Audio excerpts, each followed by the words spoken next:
अस्सलाम वालेकुम। आफाक फारूकी नए प्रोग्राम के साथ आपके सामने हूँ। मौजूद यकीनन पाकिस्तान है और बहुत अहम खबरें मगर बड़े नॉर्मल अंदाज में दी गई हैं। आपके इल्म में होगा कि औरंगजेब में मजीद एक ऑपरेशन में 12 से ज़्यादा फौजी मारे गए हैं, शहादतें हुई हैं, जिनमें कर्नल और मेजर भी शामिल हैं। मगर शोर पड़ा हुआ है कश्मीर का कि जहां मुआहिदा करके तकरीबन मुकर चुके हैं कि जी महाजरीन की जो 12 सीटें हैं वो कॉन्स्टिट्यूशनली ख़त्म नहीं की जा सकती। उस पर मुख्तलिफ आ रहे हैं जो कश्मीरी लॉयर्स हैं, कानून को समझते हैं और आइन को समझते हैं। उनका तो कहना ये है कि ये गलत बयानी से काम ले रहे हैं और जो पाकिस्तान के कॉन्स्टिट्यूशन के एतबार से ही ये सब कुछ गलत है। मगर मैं इसमें सिर्फ इतना कहना चाहूँगा कि अगर ये ना भी मानेंगे, वहाँ जो वेव आ चुकी है, लैंडस्लाइड विक्ट्री के साथ कोई एक पार्टी अब जीतेगी जो यकजहती कश्मीर कमेटी चाहेगी कि कौन होगी वो, और ये 12 सीटें बेमानी हो जाएंगी। अगर सारे अवाम एक तरफ हो गए तो आपके सामने आ जाएगा। मगर इनके नज़दीक हुकूक खा लेना ज़्यादा अहम है। जो शहादतें कभी बलूचिस्तान में हो रही है तो आए दिन, और दहशतगर्दों की जो सिचुएशन है, मैं अभी आपको बताऊंगा कि वो कहाँ और कैसे बड़े पैमाने पे फैल चुके हैं और हालात क्या है। फिर बड़ी मुबारक हो कि बहुत अरसे के बाद अमेरिका से हार्डवेयर की तरसील का मुआहिदा हो गया है कि मिसाइल मिलेंगे, F-16 के अपडेट के लिए पुर्जे मिलेंगे। और जो इसमें अहम बात है कि अमेरिका जो असला अभी तक बेचता रहा है पाकिस्तान को, उसकी पहली शर्त ये रही है कि ये इंडिया के ख़िलाफ़ इस्तेमाल नहीं होगा। मगर ये जो अभी पाकिस्तान ने जहाज़ गिराए, इसमें कुछ मिसाइल्स वो भी चलाए गए जो अमेरिका ने दिए थे, और उन्हीं की अपग्रेडेशन के साथ नए मिसाइल्स मिल रहे हैं, वो उसी सीरीज़ के। तो कहा यह जा रहा है कि जी अगर आपकी सरहद से पार मारेंगे, अपने डिफेंस में मारेंगे और आपको खतरा होगा तो आप यूज़ कर सकते हैं। अब नई नई इस्तेलाहात पैदा होती हैं और नई नई तशरीहात होती हैं, तो उसमें क्या कह सकते हैं हम जैसे लोग। तो बहरहाल ये बड़ी खबर है। और फिर कोर कमांडर का इजलास हुआ है जो last week Indian army chief ने इशारे दिए कि जंग जो है उसकी तैयारियां भारत में जारी हैं और पाकिस्तान को सबक सिखाना ज़रूर है। और उनकी जो मानी खेज गुफ्तगू थी जिसमें बड़े वो वादे अल्फाज में कह रहे हैं कि अपने फौजियों से कि विश यू गुड लक, तैयारी कंटिन्यू रहनी चाहिए और किसी वक्त भी कुछ हो सकता है। तो यहाँ बड़ा इत्मीनान का इजहार किया गया है। पाकिस्तान की कामयाब डिप्लोमेसी को भी मुबारकबादें दी गई है, जो यकीनन इनकी अपनी डिप्लोमेसी जिसे समझते हैं कि सारी शराइत मान ली गज़ा पर और हर मामले में, और सारे हार फूल अपने गले में डाल दिए हैं कि ऑपरेशनल तैयारियां भी मुकम्मल हैं, नए मिसाइल भी अभी फिजा में छोड़े हैं, दहशतगर्दी जो है वो अपनी जगह पर है। मैं बल्कि आपको एक वीडियो यहाँ दिखाते ही चलूँ, मगर उससे पहले मैं कुछ खबरें आपसे शेयर कर लूँ कि एक अजीब तरह की खबरें हैं। सेनेट कमेटी में बताया गया कि 50 से 60% पाकिस्तानी डॉक्टर जो है वो मुल्क छोड़कर जा रहे हैं और आयरलैंड ज़्यादा जा रहे हैं, और पाकिस्तान में हेल्थ के शोबे में बहुत बड़ा क्राइसिस आएगा। ये इस बात की इंडिकेशन है कि महंगाई कितनी कम हुई है, अमन व अमान कितना अच्छा है और रोज़गार कितना मुहैया है। कि पंजाब से खबरें हैं कि 5 किलो आटे का ठेला 750 रुपये का बिक रहा है।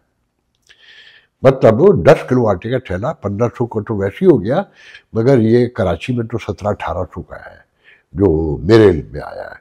फिर इसी तरीके से IMF की कुछ शराइत नई पूरी की गई है।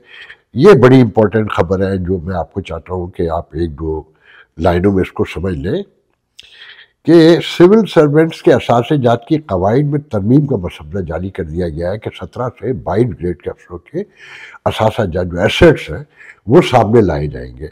मगर इसमें एक अहम बात जो है जो मैंने नोट की है میں بتانا چاہوں گا کہ اس میں سول سروس کا جو ہے کہ FBR نوٹیفیکیشن کے مطابق مجوزہ ترامیم سول کی جگہ لفظ کے استعمال سے متعلق ہے. ترمیمی قواعد اب پبلک سرونٹس پر لاگو ہوں گے. سول کا لفظ الگ کر دیا، پبلک سرونٹ الگ کر دیا. یہ تو کوئی جو ماہرین ہیں وہ بھی بتائیں گے، مگر اس میں کوئی بچت کا پہلو رکھا گیا ہے کہ پبلک سرونٹ الگ ہوں گے اور سول سروس کے لوگ الگ ہوں گے. یہ کیا کہانی ہے، DMG گروپ کے لوگ ہوتے ہیں یہ سارے کے سارے، یقیناً آپ کے علم میں ہوگا. اچھا، یہ جو پیپلز پارٹی اور نون میں نورا کشتی اسے کہا جا رہا ہے کہ یہ تیزی سے بڑھ رہی ہے کشیدگی، اور زرداری نے محسن نقوی سے ملاقات کی اور ان کو ٹاسک دیا ہے کہ دونوں پارٹیوں کے درمیان تعلقات کی بہتری کے لیے کام کیا جائے. مطلب پیپلز پارٹی کی نمائندگی محسن نقوی کریں گے جو زرداری کے بالکل قریب ہے. وہ ڈزنٹ میٹر کہ وہ پارٹی کے ممبر ہیں یا نہیں ہیں، مگر معاملات پیپلز پارٹی کے آصف زرداری اور محسن نقوی چلاتے ہیں، جن پہ اس وقت بڑی تنقید ہو رہی ہے کہ ایک طرف ملک میں اکانومی کا کرائسس ہے، وہ خصوصی طیارے سے اسلام آباد سے لاہور جاتے ہیں جبکہ وہ لوکل ریگولر فلائٹ سے بھی جا سکتے ہیں. تو اللہ تعالی ہے، اصل مسئلہ تو یہی ہے نا. پھر ساتھ میں ایک خبر جو بہت اہم ہے، جو میرے نزدیک بڑی اہم ہے، کہ جی کہا جاتا ہے ہم یہودیوں کو بہت برا کہتے ہیں اور انہیں قاتل، سب کو نہیں، نتن یاہو بتاتے ہیں نا، مگر ایک تازہ سروے ہوا ہے جس میں بتایا گیا کہ امریکہ کے 62% یہودی جو ہے نتن یاہو کی پالیسیوں کے خلاف ہیں، اور جو میساکر ہوا ہے اتنا بڑا غزہ میں، اس سے سخت بیزار ہیں، نالاں ہیں اور تنقید کا نشانہ بناتے ہیں. اسی طرح کینیڈا میں اور اسی طرح آسٹریلیا میں، اور خاص کر خواتین یہودی جو ہے اور امریکن خواتین ان جنرل کہا جاتا ہے کہ مردوں کے مقابلے میں بہت زیادہ اپسیٹ ہیں غزہ کی سچویشن کے اوپر. تو اس میں ٹوٹل آپ کو بتانے کا مقصد یہ تھا کہ لرننگ ہو کہ جو ہمارے ایک پرسپشن بنایا جاتا ہے کہ سارے یہودی ایک طرف ہے اور وہ نتن یاہو کو سپورٹ کرتے ہیں اور اس میساکر کی حمایت کرتے ہیں، which is not true. بس یہ ذہن میں رکھیں کہ انسانیت دنیا کے ہر انسانی معاشرے میں موجود ہے اور ان کی تعداد زیادہ ہے. جب 62% یہودی امریکہ میں جو رہنے والے ہیں اگر وہ اس کی حمایت نہیں کرتے ہیں، جمہوریت کیا ہے؟ ووٹ کے نمبر سے ہی آگے بڑھتی ہے نا، کہ جن کی تعداد زیادہ ہوگی ان کی بات کی اہمیت ہوگی. یہ الگ بات ہے کہ ریاستوں کے اپنے فیصلے ہوتے ہیں، اور جہاں سے ہمارا تعلق ہے کہ کشمیر میں لوگ ایک طرف ہیں، بیوروکریسی، ریاست اور پاکستان کی حکومت سب ایک طرف ہے، اور ان کے ایجنٹ ان کے ساتھ ملے ہوئے ہیں، پھر ویل وہی کرتے ہیں. اور اب تو حالات یہ ہے کہ جی مظفر آباد میں کوئی میچ ہونے جا رہا تھا مظفر آباد اسٹیڈیم میں، تو وہاں کشمیر کے جھنڈے ہی اتار دیے گئے، جس پر شوکت میر نے بہت بڑے پیمانے پر آ کے احتجاج کیا اور کہا ہے کہ اگر کہنے پہ مجبور کیا جا رہا ہے نا کہ اگر جن لوگوں نے یہ جھنڈا اتارا ہے اگر انہوں نے واپس نہ لگایا اور اس نے نام لیا ہے کسی DG کا، اور وہ DG کون ہے میرے علم میں نہیں ہے، انہوں نے کہا کہ پھر وہ زندہ نہیں رہے گا. مطلب غصے کو اسٹال کو بڑھایا جا رہا ہے تاکہ یہ کوئی ایسی حرکت کرے جس پر یہ گرفتار کیے جا سکے، ان کو سزا دی جا سکے کہ ریاست کے مظالم کے خلاف یہ کھڑے کیسے ہوئے. تو دیکھیں بات تو اہم یہ ہے کہ ملک میں مہنگائی بڑھ رہی ہے، دہشت گردی ساتھ بڑھ رہی ہے، اور دہشت گردی کیسے بڑھ رہی ہے اس پر میں آپ کو ایک ویڈیو دکھانا چاہتا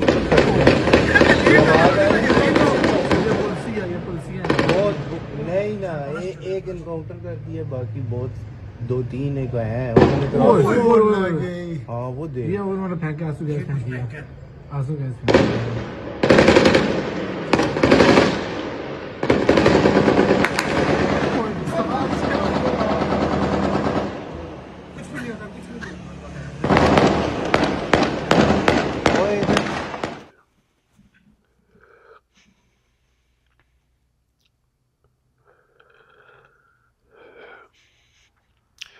جناب. یہ پنڈی کا ایک علاقہ ہے جہاں کے پی کے سے آئے ہوئے ایک دہشت گرد کو پکڑنے کے لیے ریڈ ہوا، اور کہا جاتا ہے، جو بتانے والے بتاتے ہیں، جو میں نے کالز کی، کہ کئی گھنٹے یہاں پر فائرنگ ہوتی رہی، اور یہ مین سیٹل علاقہ ہے پنڈی کا، آپ کو آبادی سے بھی نظر آ رہا ہوگا کہ پورے علاقے میں ایک خوفناک سچویشن تھی رات میں، اور فائنلی وہ ملزم مارا گیا یا مارے گئے اس کی ڈیٹیل کسی کے پاس نہیں ہے، کیونکہ کارڈن آف کر دیا جاتا ہے، خبر آنے نہیں دی جاتی، اور صحافیوں پہ جو حالات ہیں وہ سب کے سامنے ہے۔ آپ نے سنا ہوگا کہ سندھ میں گھوٹکی کے علاقے میں ایک نوجوان صحافی کو دن دہاڑے وہ اپنے بچوں اور بھتیجی کو اسکول لے کر جا رہا تھا، اسے مار دیا گیا، اور بھتیجی بیچاری جو معمولی زخمی تھی ہاسپٹل میں خوف سے مر گئی۔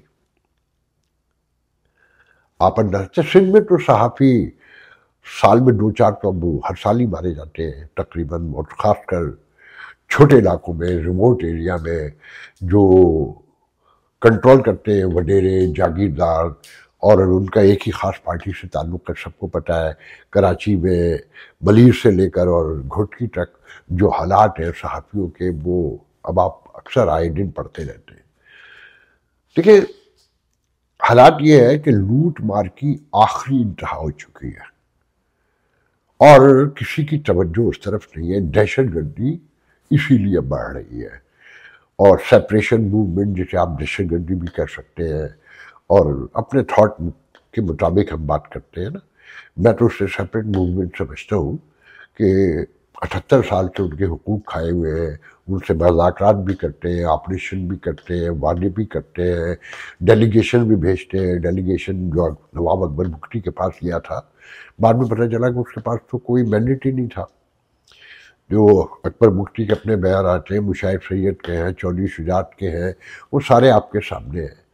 تو اس مسئلے کا حل بظاہر تو مجھے نہیں نظر آتا۔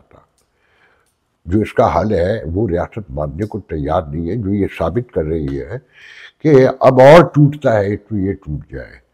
مطلب کشمیر میں جو کچھ ہوا ہے، آج یہ ریاست یا حکومت یا ہم عوام، پاکستان کے جو عوام ہیں، کیا وہ مقبوضہ آکوپائڈ انڈین کشمیر کے میں کوئی الزام لگاتے ہوئے فخر سے گردن اٹھا سکتے ہیں، یا کوئی کانفیڈنس اب ہمیں اپنے اندر نظر آتا ہے کہ ہم وہاں پر ہونے والے مظالم پر کوئی آواز اٹھائیں، یا جو انڈین اب الزام لگا رہے ہیں ہیومن رائٹس کے حوالے سے، آپ اسے کہہ سکتے ہیں کہ یہ غلط ہے؟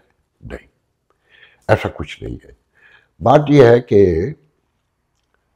آپ نے جو سب سے بڑی خبر ابھی میں نے روک کر رکھی ہوئی ہے، وہ یہ بھی ہے کہ فائنلی امین گنڈاپور کو ہٹانے کا فیصلہ ہو گیا،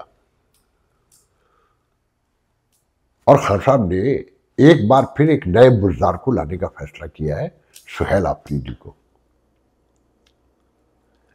جو 2024 میں پہلی بار جیتا ہے، جو کے پی کے میں تحریک انصاف اسٹوڈنٹ کی جو آرگنائزیشن ہے اس کا پریزیڈنٹ تھا۔ مجھے اس کی مالی حیثیت کے بارے میں بھی نہیں پتا، عام آدمی تو نہیں ہو سکتا کسی پاکستان کی سیاسی پارٹی میں، چاہے وہ کتنی بڑی انقلابی بنتی ہو، عام آدمی کو وزیر اعلیٰ نہیں بناتے۔ یا تو خان صاحب کے بہت قریب رہا ہو، یا بہت کمزور رہا ہو، تو اور وہ آخر میں نکلے گا اسٹیبلشمنٹ کا، ایک اسے وزیر اعلیٰ رہنا ہے۔ بزدار والی پوزیشن نہیں ہوگی، کیونکہ اس وقت فوج اور پیپلز تحریک انصاف ایک پیج پہ تھے، خان صاحب ایک پیج پہ تھے، ابو کہتے تھے ایز یو نو دیٹ۔ مگر ایک بات ثابت ہو گئی امین گنڈاپور کے بارے میں، آپ کو معلوم ہے کہ پبلک میں بھی ریزنمنٹ تھا، پوری پارٹی میں ریزنمنٹ تھا، فیملی میں بھی ریزنمنٹ تھا، اور خان صاحب کو بھی یقیناً اندازہ ہو گیا تھا کہ یہ اسٹیبلشمنٹ کے ساتھ ہیں۔ یہ تو آپ سب سن چکے ہیں نا کہ میسیج لے کے گئے تھے کہ آپ بنی گالا شفٹ ہو جائیں، تو خان صاحب نے جھوٹی تارنی تھی، اور تصدیق بھی آ گئی ہے، سلمان اکرم راجہ نے کہہ دیا کہ ہاں جی انہیں اتارا جا رہا ہے۔ لیکن اس میں جو سب سے بڑی لرننگ ہے نا، وہ یہ ہے کہ لاکھ ہم جیسے لوگ کہیں، آپ کہیں کہ یہ پارٹی بالکل ٹوٹی ہوئی ہے اور آپس کی گتھم گتھا ہے، مگر یہ بات ثابت ہو گئی، عمران نے پھر ثابت کر دیا कि वो अकलौते ही फैसला कुन कुव्वत है और वो जो कहेंगे सबको मानना पड़ेगा। अमीन गंडापुर ने भी कह दिया कि ठीक है, अगर मुझे कह दिया जाएगा तो मैं उसी लम्हे कलमदान छोड़ दूंगा। पार्टी ने भी फैसला मान लिया और आवाम ने भी फैसला मान लिया। अब ये आने वाले दिनों में पता चलेगा कि सुहेल आफरीदी क्या अच्छे एडमिनिस्ट्रेटर साबित होंगे जो अमीन गंडापुर नहीं थे, क्या वो इस्टेब्लिशमेंट से अपने आप को दूर रख सकेंगे जो अमीन गंडापुर नहीं रख सके, और क्या वो दबाव को बर्दाश्त कर सकेंगे जो इस वक्त पीटीआई पर मौजूद है और सूबे में बगैर एजेंसियों की मदद कर वो आगे बढ़ सकते हैं। ये सारे सवाल तो आने वाले दिनों में पता चलेंगे, मगर ये होगा कब अभी हमें ये भी नहीं मालूम। चंद दिनों में होगा, चंद हफ्तों में होगा, और या कल परसों में हो जाए, ये तो आने वाले दिनों में पता चलेगा। मैं आखिर में आपको एक और वीडियो भी दिखा कर जाना चाहता हूँ। बस ये जहन में रखें कि इस मुल्क के हालात जिस तेज़ी से ख़राब हो रहे हैं और वो जिस तेज़ी से आगे बढ़ रहे हैं और जितने मुतमईन हैं और जितने खुश नज़र आते हैं, ग्राउंड रियलिटी ऐसा लगता है कि उनके सामने आने ही नहीं दी जाती।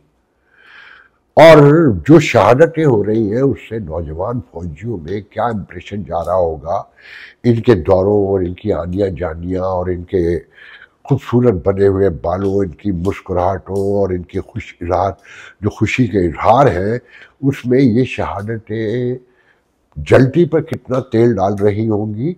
और ये बढ़ती महंगाई के साथ बदनज़मी और बद इंतज़ामी जो तेज़ी से रियासत को निगल रही है, ये मामलात कैसे आगे चलते रहेंगे ये आपको आने वाले दिनों में पता चलेगा। मैं आपको एक आखिर में एक वीडियो और लगा के जाना चाहता हूँ कि माशरे में बेतरतीबी कैसे फैल गई है। मैं उस पर कोई तबसरा नहीं करूँगा। ये एक ऐसी सिचुएशन है, आप यकीन करें, देखें, जो पॉलिटिकल आपकी ग्राउंड रियलिटी होती है ना, वो रिलेट करती है आपकी सोशल ग्राउंड रियलिटीज से। माशरे में बिगाड़ और सुधार जो है वो आपके सोशल एस्पेक्ट में पहले दिखा जाता है। अगर वो दुरुस्त है सोशल एस्पेक्ट, तो पॉलिटिकल एस्पेक्ट भी सुधर सकता है। और अमन व अमान से लेकर, अगर ख़ानदान जुड़े हुए नहीं है और आवाम में, आम आदमी में बेकरारी कम से कम है, वही माशरे तरक्की कर सकते हैं ना। जहाँ डॉक्टर भाग रहे हों, जहाँ लोग कश्तियों पर बैठकर अपनी जानें देने को तरजीह देते हो मगर मुल्क छोड़ना चाहते हो, और जहाँ दहशतगर्दी हर वक्त बढ़ रही हो, आटे का थैला महंगा हो रहा हो, वहाँ अगर मिसाइल अमेरिका से आ भी जाएँ, आप भारत से जंग एक और भी जीत लें, क्या वो बेटर करती है? इसकी रोशनी में इस वीडियो को भी देखिएगा और जिंदगी के बाकी मामलात को भी देखिएगा। आज के लिए इजाज़त दीजिए, इंशाल्लाह कल गुफ्तगू होगी। अल्लाह। जो सोशल मीडिया आज़ाद होया ना, अदालतां दे विच तलाक दी रेशो बड़ी वध गई। हाँ जी, इस चीज़ नूं मैं तहरीर करके देख लेना, तू जेबां च पा लेना कि खवातीनां ने तलाकां बड़ियां लैण लग पईयां। सोशल मीडिया मोबाइल का इस्तेमाल जिहड़ा ना, यह खवातीन नूं 5-5 बालां दे विच भी तलाक लैण ते मजबूर कर दिंदा है। और लाइव बैठ के वो अच्छे कपड़े पा के जनाब लोगों के कमेंट्स तो मुतासर हो के, पैसे तो मुतासर हो के वेखदियां कि मेरा बंदा तो मजदूर सी। रिसेंट मेरे को परसों एक साइल आई खातून, बच्ची थी छोटी, 14 सालों की उम्र सी, वो अपनी दादी के नाल आई। वो 5 भैन भरा ने। वालदा ने जिस दिन सोशल मीडिया इस्तेमाल करना शुरू किया ना, उस दिन उन्हें किसी बंदे ताल्लुक बनया। ताल्लुक तो बाद जनाब उस बंदे उन्होंने उस बंदे ने जाके अदालत तो तलाक ली, तो हुण जनाब उस बंदे नाल वस रही, तो 5 बच्चे छड्ड के चली गई। बंदा मठियाई की दुकान पर काम करता है। उस बच्ची की देना दिमाग, जी बच्ची के अल्फाज सन, अज भी मेरे दिमाग से मौजूद ने। उन्हें कहा, वकील साहब 14 साल की बच्ची के सिर के वाल चिट्टे हो जाते हैं। मैं जी नहीं होंगे। उन्हें अपनी दादी के नाल अपने सिर तो दुपट्टा लाया तो अद्धा सिर चिट्टा हो गया। उन्हें कहा, वकील साहब साड़ी माँ सानू एडा दुख ला गई है कि मैं भैन भरावां चों 14 साल दी सब तो वड्डी हाँ, तो मैं अपनी माँ जो लोगों ने फोन से गल करते वे नहीं सा, तो मैं कहनी सा, अम्मी जो तू फोन इस्तेमाल करना शुरू हुई है ना, तू इन्होंने कामों च पै गई, तो अबू सारा दिन साडे लई मेहनत करता है, मठियाई की दुकान तो चूल्हे अगे मठियाई तैयार करता है, रात को आंदा है तो तेरी हर ख्वाहिश भी पूरी करता है। तू बर्गर कमें, शवारमा कमें, बोतल कमें। माड़े इंसान दी माड़ियां सोचां होंदियां, माड़ियां ख्वाहिशां होंदियां। ਉਸ ਜੋ ਬੱਚੀ ਨੇ ਜਦੋਂ ਮੈਂ ਆਪਣੇ ਸਿਰ ਦੇ ਵਾਲ ਵਾਏ ਤੇ ਯਕੀਨ ਕਰੋ ਮੇਰੇ ਪੈਰਾਂ ਤੋਂ ਜ਼ਮੀਨ ਹੀ ਨਿਕਲ ਗਈ। ਉਹਨੇ ਕਿਹਾ ਵਕੀਲ ਸਾਹਿਬ ਮੈਂ 14 ਸਾਲ ਦੀ ਬੁੱਢੀ ਹੋ ਗਈ। ਅੱਲਾ ਜਾਣਦਾ ਕਿ ਮੈਂ ਬੜਾ ਉਸ ਬੱਚੀ ਦੇ ਅਲਫਾਜ਼ਾਂ ਨੂੰ ਜਿਹੜਾ ਆਪਣੇ ਦਿਮਾਗ 'ਚ ਬਿਠਾਇਆ ਤੇ ਮੈਂ ਕਿਹਾ ਯਾਰ ਵਾਕਈ ਸਾਡੇ ਮੁਆਸ਼ਰੇ ਦੇ ਵਿੱਚ ਹਰ ਚੀਜ਼ ਦਾ ਇੱਕ ਪੋਜ਼ਿਟਿਵ ਤੇ ਇੱਕ ਨੈਗੇਟਿਵ ਪਹਿਲੂ ਜਿਹੜਾ